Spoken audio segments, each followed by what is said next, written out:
건강하게 지난 한 주 보내셨습니까? 여러분의 건강을 지키는 TV닥터 인사이드의 곽동원입니다. 모든 방에는 문이 있기 마련입니다. 그 문이 오래돼서 삐걱거리거나 녹이 슬어서 잘 안 열리거나 처음부터 잘못 만들어진 경우도 있기는 하죠. 생각해보니까 우리 심장에도 방이 4개가 있다고 했는데 그러면 문도 4개? 하루에만 무려 10만 번 열렸다가 닫혔다를 반복하는 이 심장 판막에도 분명히 문제가 생길 수 있습니다. 오늘은 그중에서 대동맥 판막 협착증에 대해서 자세히 알아보도록 할게요. 친절한 오늘의 닥터 이분과 함께합니다.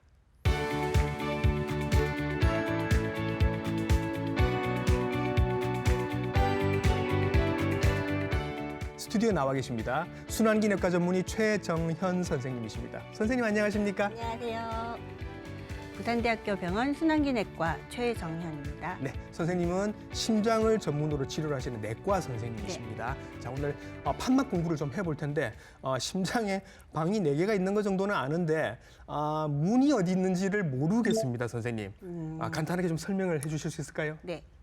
심장은 온몸에서 피를 받아서 온몸으로 피를 보내주는 펌프의 역할을 하고 있고 그 펌프 안에 방이 4개가 있어요. 네. 그래서 그 방방마다 사이사이마다 일방통행을 잘해서 펌프질을 잘 할 수 있도록 문이 있는데 그걸 저희가 판막이라고 그러죠. 네. 그래서 오른쪽 심장 심방과 심실 사이에 삼천판막이라는 애가 하나 있고 네. 심장에서 폐로 가는 혈관 사이에 폐동맥 판막이 하나 있습니다. 예. 그리고 왼쪽 심장 안에 심방과 심실 사이에 승모판막이라는 애가 있고 오늘이 네. 주제가 되는 심장과 대동맥 사이에 대동맥 판막이라고 있습니다. 이렇게 예. 4개가 있습니다. 여기 이제 심장이 네모 반듯하게 생긴 게 아니기 때문에 문도 조금 이상한 자리에 위치해있긴 합니다만은 일단 방도 4개, 문도 4개인 게 맞습니다. 대동맥 판막에 대해서 오늘 알아볼 텐데 이 판막에 그러니까 이 판막을 문이라고 비교를 하면 이 보통 문은 잘 안 열리는 게 문제가 되거나 잘 안 닫히는 게 문제가 되는 거죠. 판막도 그렇습니까? 그렇습니다. 네. 어떠한 원인이든지 문이 삐걱거리고 덜 열리는 걸 우리가 협착증이라고 그러고 네. 문이 어쨌든 덜 닫혀서 이렇게 바람이 새듯이 피가 뒤로 새는 경우를 우리가 역류증이라고 그러죠. 예. 요런 경우가 이제 문이 안 닫히고 안 열리고 하는 정도의 문제를 넘어서서 다른 문제들을 계속 일으킨다고 하더라고요. 결국은 문이 덜 닫히거나 아니면은 역류가 되거나 하면 네. 우리 심장에서 펌프 역할을 제대로 해주기 위해서 일을 더 많이 할 수밖에 없어요. 네. 그러다 보니까 결국은 심장이 커지고 예. 심장이 뚱뚱해지고 심장 기능이 떨어지는 네. 심부전으로 진행을 할 수밖에 없고 예. 아무래도 혈액순환에 문제가 되니까 예. 심장 자체에도 더 힘들어지는 경우가 많죠. 잘 못 나가니까 억지로 짜주다 보니까 힘이 들어서 심장이 커지는 거고. 그렇죠. 빠져나갔다가 다시 돌아오는 애들이 많으니까 얘를 또 보내야 돼서 또 그쵸? 짜주는 거고. 그러다 보니까 심장이 커지고 지친다. 네. 그죠? 심장도 커지는 건 나쁘고 간도 커지는 건 나쁩니다. 네. 커져서 좋은 건 없습니다. 없습니다. 예. 그러면 자, 오늘 대동맥 판막 협착증에 대해서 알아볼 텐데 그러면 대동맥에 있는 판막이 좁아져서 잘 안 나간다는 얘기가 되겠네요. 네. 그러면 어떤 일들이 생기는 거죠? 일단 우리 몸에서 혈액순환이 시작되는 시점이라고 보시면 돼요. 심장과 대동맥 사이에 있는 판막이 네. 잘 열리고 닫혀야 되는 우리 게. 몸의 대문 같은 역할인 건 그렇죠. 거죠. 예. 걔를 통과해야지 온몸으로 피가 혈액순환 우리가 제일 걱정하는 혈액순환이 시작이 되는 그렇지, 거거든요. 그렇지. 예. 머리로 혈액순환이 안 되니까 어지럽고 그것 때문에 쓰러지실 수가 있고요. 예. 그다음에 심장이 뛰게 하기 위해서도 심장으로도 혈액순환이 돼야 되는데 걔가 잘 안 되니까 가슴도 아프고 숨도 차고 네. 그다음에 온몸으로 혈액순환이 잘 안 되니까 쉽게 피곤해지는 거죠. 예. 대문이 안 열리는 겁니다. 그렇죠. 대문이 안 열리니까 밖으로 애들이 못 나갑니다. 그런 일이 생기는 게 그게 대동맥 판막 협착증이고 지금 그래프 저희들이 보고 계실 텐데 우상향 그래프입니다. 네, 맞아요. 환자가 점점 많아지는 건 맞는 것 같고 이게 통계가 선생님 이런 게 있네요. 65세 이상에서 2% 내지 7%가 대동맥 판막 협착증이 있을 것이다. 네. 이 정도로 많습니까? 사실은 그것보다 더 많겠죠. 왜냐하면은 2%에서 7%는 결국은 문제가 있어서 병원을 오신 분들이거든요. 그것 안 때문에 오시는 분들이 많네. 그렇죠. 이게 4단계 우리가 중증 대동맥 판막 협착증이라고 하더라도 예. 증상이 없을 수도 있어요. 예. 그러면 안 오시는 거죠.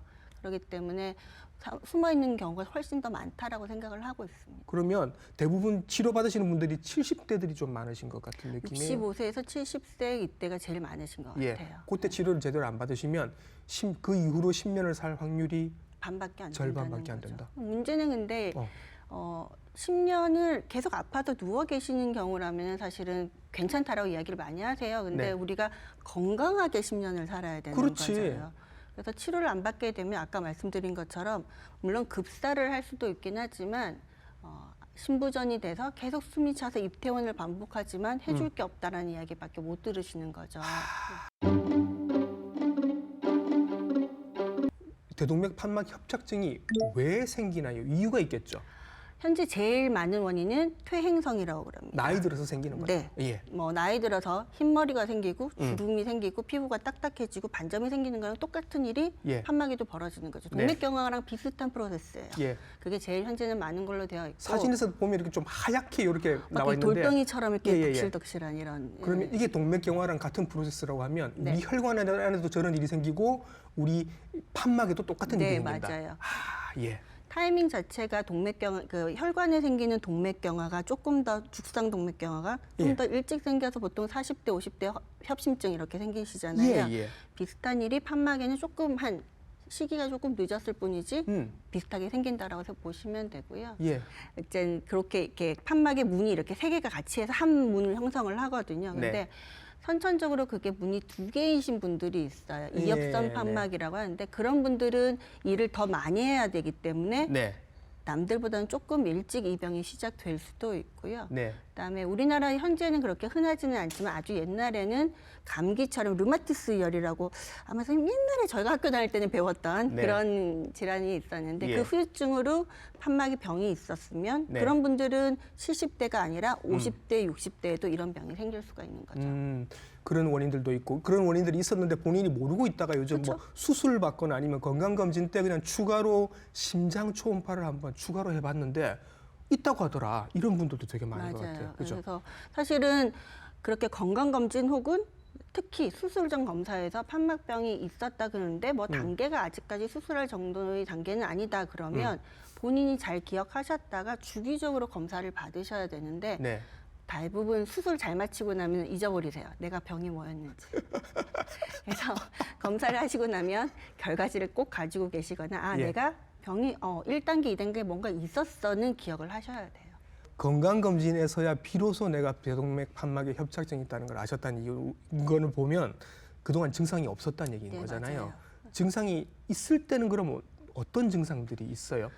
증상이 일단 그러니까 지금 아까 우리가 처음에도 말씀드린 것처럼 모든 환자가 증상이 있지는 않아요. 예. 왜냐하면 뭐 어떤 교수님의 그 표현에 의하면 뭐 6차선에서 1차선 됐다고 해서 불편하지 않은 사람들이 있거든요. 예. 아주 조심하게 운전을 하시면 그분들은 증상이 없을 수 있는데 아주 특징적인 증상은 조금만 움직여도 숨이 차거나 가슴이 아프거나 어지럽거나 이러면 예. 그때는 빨리 병원에 오시고 빨리 시술이나 수술을 받으셔야 된다는 알람 사인이라고 보시면 돼요.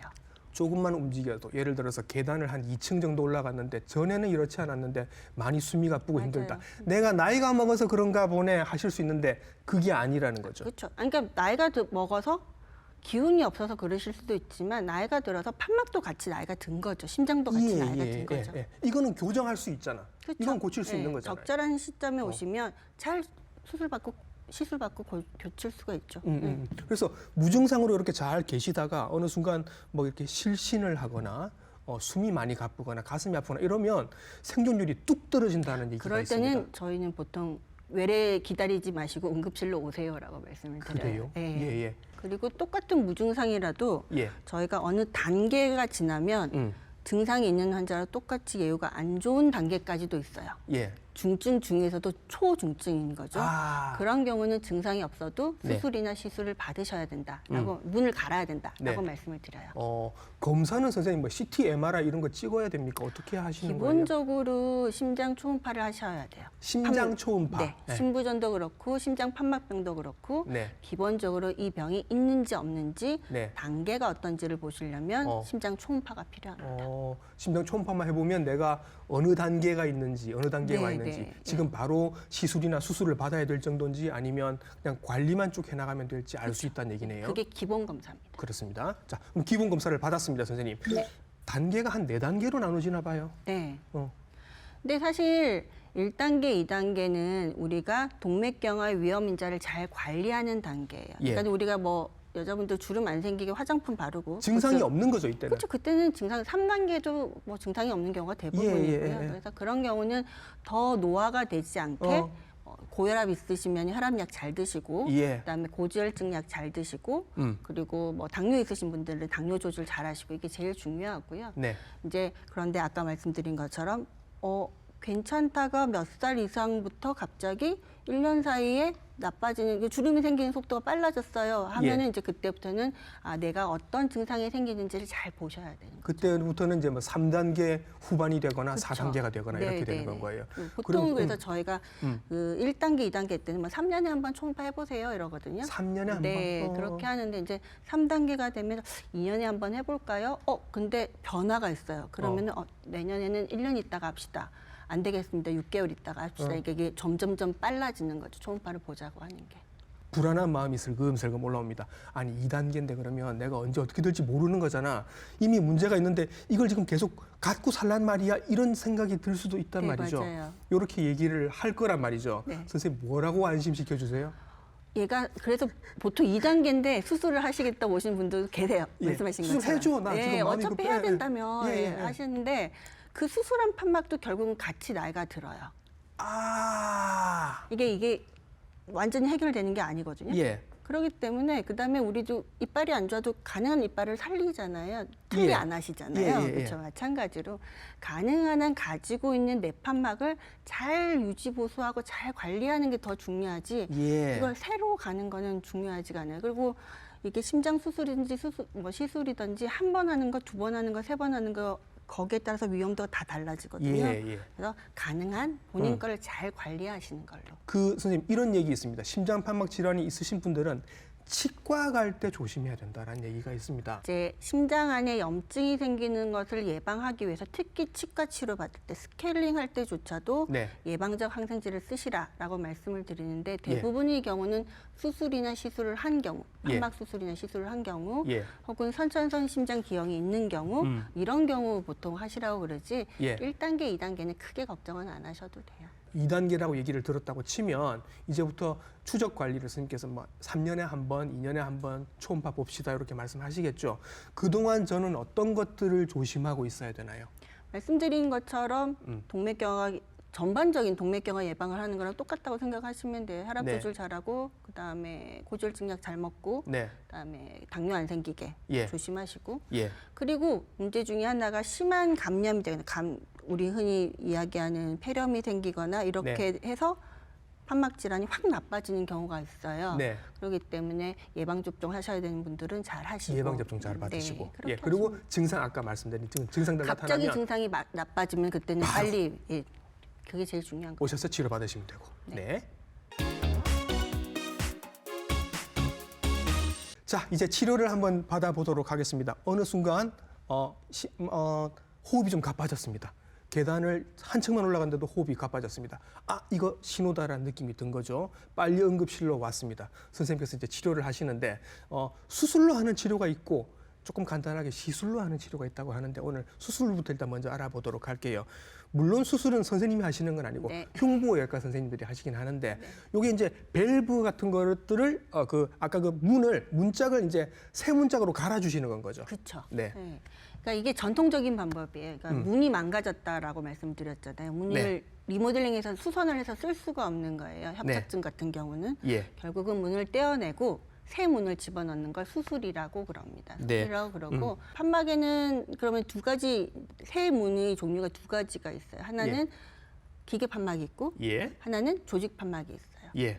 제가 지금 손에 들고 있는데 보이시는지 모르겠습니다. 요게 이제 조직 판막입니다. 요거는 이제 보통 돼지나 소 같은 동물들의 조직을 가지고 이제 이렇게 만들어서 넣는 거고요. 요게 이제 기계 판막. 요거는 이제 금속으로 돼 있는 텅스텐 같은 거. 요걸 이제 대신 그 자리에 넣어서 요걸로 대체를 해주신다라는 얘기가 되는 건 거죠. 근데 이게 또 선생님 만능이 아니다. 평생 쓸 수 있는 게 아니라고 하더라고요.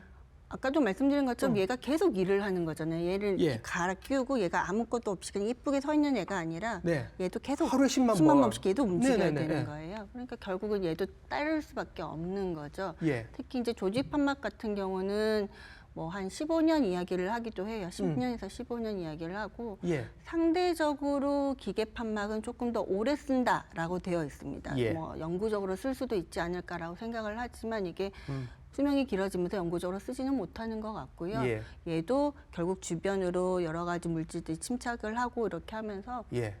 어느 정도의 수명을 갖고 있는 것 같아요. 70대쯤에 한번 수술 받으시는 게 참 좋을 것 같긴 한데 맞아요. 너무 일찍 받으시면 중간에 또 한 세 번 번을 더 해야 거의 되는. 4번 하시는 분도 봤어요.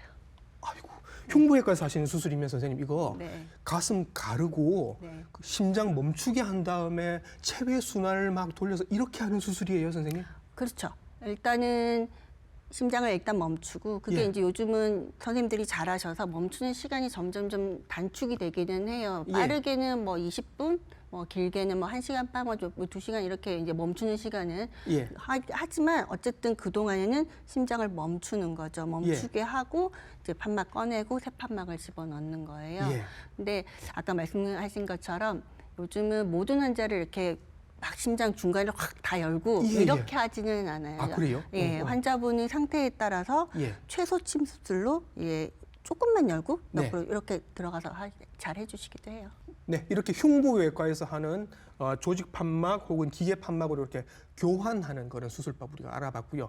아, 다행스럽게도 이제 이렇게 큰 수술 말고 선생님 시술로 할 수 있는 방법도 나왔다고 합니다. 네, 이게 예. 나온 지가 꽤 됐고요. 예. 아까 말씀드린 것처럼 이게 노인 환자에서 많이 생기는 병이다 보니까 서구에서도 마찬가지로 네. 이런 나이가 들에 따라서 여러 가지 병이 같이 있으니까 네. 수술에 따르는 위험 부담이 많아지는 거죠. 그러니까 예. 수술을 안 하시려고 하게 되고 수술 후에 회복하는데 오래 걸리기 때문에 너무 큰 수술이라. 그렇죠. 그래서 전 세계적으로 문제가 돼서 결국은 이제 이런 기구들이 기법들이 새로 막 나오게 됐고요. 예. 그걸 저희가 이제 타비, 뭐 타버 이렇게 표현을 하기도 합니다. 네. 네. 요거 이제 그 어떤 원리로 이게 치료를 하는 건지 한번 그림을 보면서 같이 설명을 네. 좀 들어보도록 할게요. 네. 일단 시술은 수술이 아니에요. 그러니까는 네. 병이 있는 판막은 그대로 둔 채로 여기 보시면 이게 직접 실제 저희가 네. 지금 넣고 있는 그 기구거든요. 예. 그래서 얘를 지금 이게 다 펴져 있는 상태인데 보시는 것처럼 얘를 카테터 안에 다 이렇게 쪼글쪼글하게 넣어서 네. 다리에 있는 큰 혈관통에서 이렇게 긴 대동맥까지 지금 그림에 보이시는 것처럼 예. 대동맥까지 쭉 넣습니다. 그리고 네. 그 병이 있는 판막에 있는 부분에 얘를 딱 갖다 끼우는 거예요. 그리고 예. 확 벌려주면 예.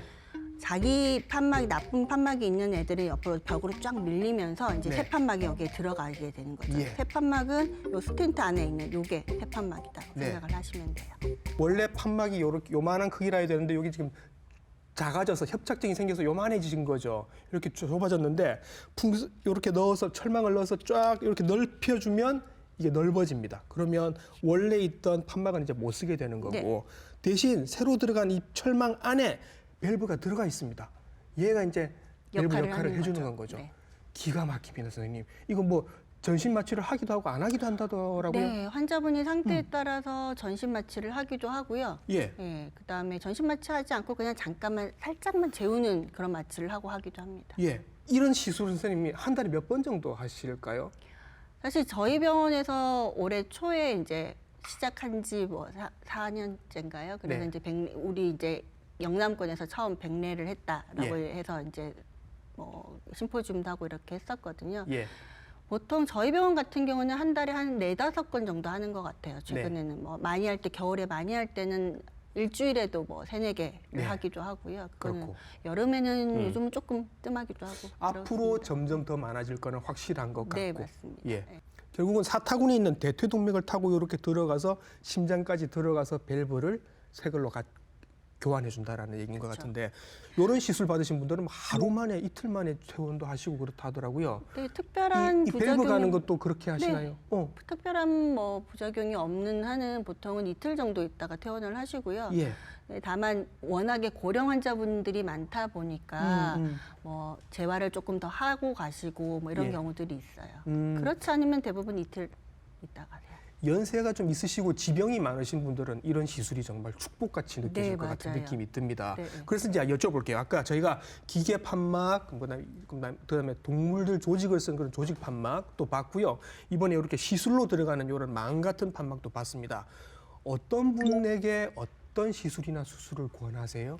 일반 첫 번째는 우리나라 보험 가이드라인도 그렇고 전 예. 세계적으로 그렇고 80세 이상 아니면 수술에 따르는 위험도를 계산하는 공식이 전 세계적으로 똑같은 공식을 써요. 예. 그래서 그 공식을 썼을 때 고위험군이다. 수술하면은 안 좋을 것 같다. 이런 분들은 당연히 탑이 시술을 하셔야 돼요. 수술이 부담스러우신 네. 몸 상태를 가지신 분들은 시술 쪽으로 가는 거고. 네, 맞습니다. 그리고 중위험군 정도 된다. 그러면 이제 그때는 같이 상의를 하는 거죠. 대부분 사실은 요즘은 중위험군 정도는 일단은 탑의를 할 수 없는 경우는 당연히 수술을 하셔야 됩니다. 네.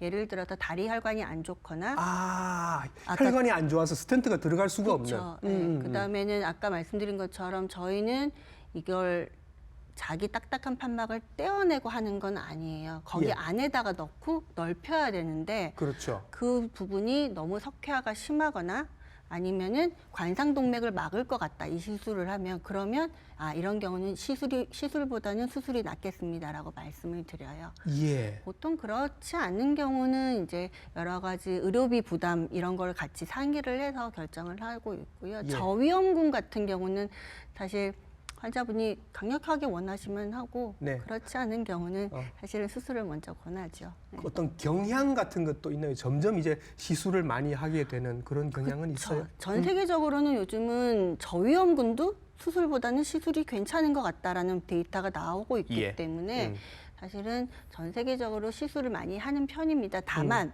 이게 얼마만큼 갈 수 있는지에 대한 데이터가 좀 모자라요. 아직까지 예, 예, 이게 예. 20년을 갈 수 있는지 예. 이런 게 없기 때문에 보통은 60세 이하인 환자분한테는 권하지 않습니다. 요것도 이제 판막 역할을 하는 건데 네, 들어가서. 제가 그냥 스텐트 안에 조직 판막이 들어가 있는 거거든요. 요즘에. 그래요? 네. 그럼 얘도 한 15년 15년을 예상을 하고는 있는데 아직까지 이제 우리가 모르는 거죠 데이터가. 이제 막 시작했기 때문에 아직 이제 10년 데이터들 나오고 이제 15년 데이터가 이제 나오긴 하는데 얘가 잘 못 되면 빼내고 다시 넣으면 되는 거 아닌가요? 그러면 수명이 빼내고 끝나면 다시 두 가지 방법이 있어요. 예. 지금 현재 하고 있는 게 잘못되면은 그다음에는 빼내는 수술을 하셔야 되는 거예요. 그래요? 네, 다시 수술을- 스텐트 넣어서 싹 끄집어낼 수는 없어요. 끄집어내지는 못해요. 그래요? 네, 그러니까 그 안에 또 스텐트를 넣는 거예요.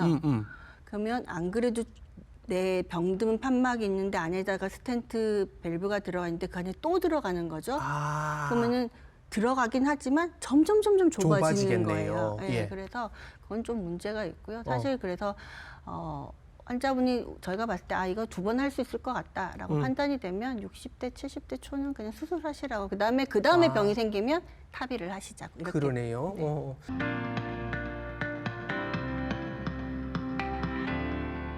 탑이 이 자체의 문제점이나 합병증 같은 거는 없을까요?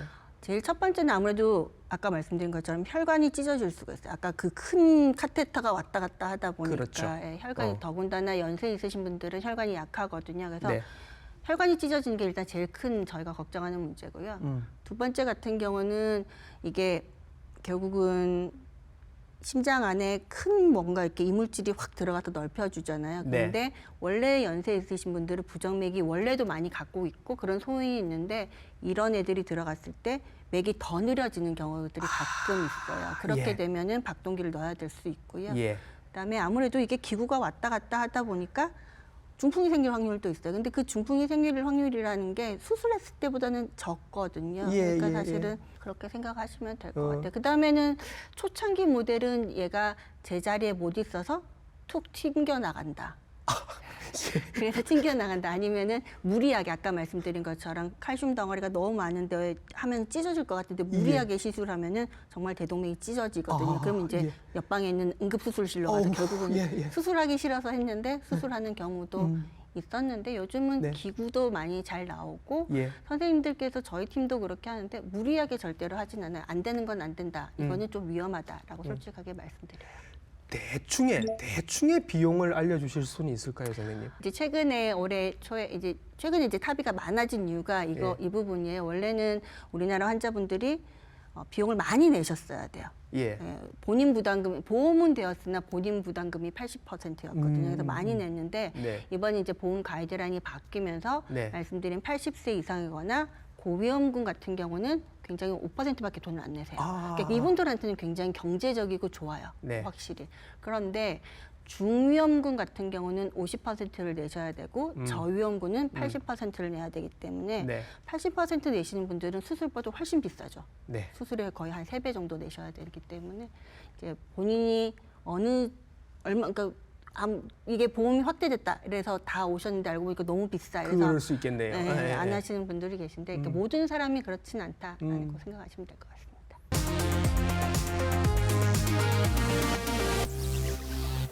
자, 그러면 실제로 환자분 이야기를 한번 들어보도록 하겠습니다. 실제로 대동맥 판막 협착증이 계셨는데 이분이 어느 날 응급실로 오신 거예요, 선생님. 75세 남자분이라고 합니다. 어떤 일이 있었죠?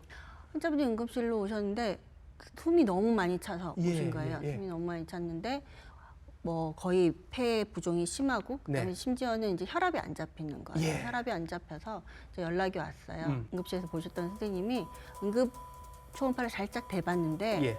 최 선생 판막이 안 열려. 그래서 급하게 이제 저희가 정식 초음파를 해봤더니 지금 보시는 보고 것처럼 있는 저 초음파죠? 네, 맞아요. 네네. 예. 보시는 것처럼 지금 왼쪽 아래 예. 거의 눈곱만큼 실눈처럼 열리잖아요. 그래요. 원래 뭐 이렇게 윙크하는 것처럼 보이네요. 예. 이게 거의 안 열리는 거예요. 저게 네, 이제 예. 저게 아주 중증의 대동맥 판막 협착증 상태고 이분은 이게 너무 심해서 오른쪽 보시는 것처럼 심장 기능도 잘 안 뛰는 거예요. 벽이 좀 움직여야 되는데 벽이 네. 그냥 가만히 있습니다. 네.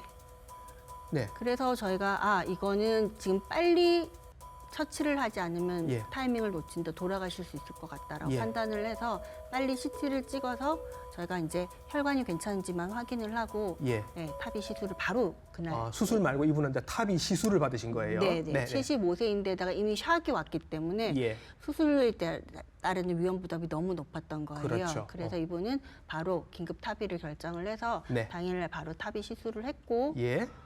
다행히 그 다음날 바로 회복하셔가지고 네. 심장이 정말 편안하게 뛰어요. 예. 그렇죠. 그다음에 지금 아까 그 스텐트에 들어있는 판막이 대동맥에 이렇게 끼어 있어서 예. 굉장히 혈류가 잘 움직인다라고 예. 말씀을 드릴 수 있을 것 같고 심장 예. 기능이 많이 떨어져 있던 것도 지금 예. 정상으로 돌아오신 심장벽도 상태. 이제 잘 움직이고 네네. 그리고 엑스레이 사진이 또 나오고 있는데 환자분이 시술하고 나서 일주일 만에 퇴원을 하셨어요. 이제 이분은 맥이 불안정하셔가지고 퇴원하기 예. 전날 갑자기 안 돼서 이제 결국은 영구적 심장 박동기를 같이 하고 나가셨는데 네. 보시는 것처럼 왼쪽이 지금 오셨을 때 네. 심장이 많이 빵빵하게 크고 폐에 물이 차 있는 이런 상태고 예. 거의 일주일 만에 환자분 보시는 것처럼 폐에 물 다 빠지고 폐가 예. 까만 게 좋은 거거든요. 예. 폐에 물 다 빠지고 심장 사이즈도 줄어들어서 예. 잘 가셨어요. 퇴원하시고 잘 계세요.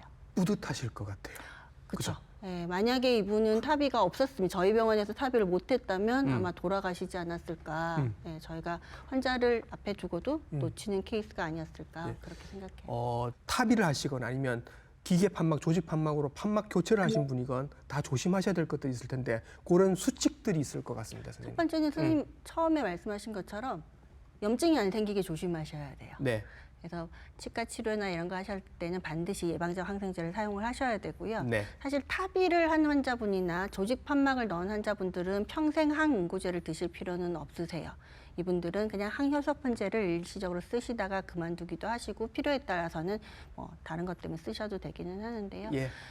그 기계 판막을 넣으신 분들 같은 경우는 평생 항응고제를 드셔야 되고 예. 항응고제 중에서도 와파린이라고 하는 옛날 약을 계속 드셔야 돼요. 새로 나온 예. 약을 드시면 안 되거든요. 예. 그리고 그 경우에는 INR이라고 하는 그 수치를 잘 맞추시는 게 굉장히 중요해요. 예. 그래서 저희가 보통 말씀드릴 때 염증이 안 생기게 조심하시고 네. 그다음에 기계 판막 쓰시는 분들은 함부로 와파린 끊으시면 안 된다라고 말씀드리고 또 하나는 이게 영구적이지 않다라고 계속 말씀드리잖아요. 예.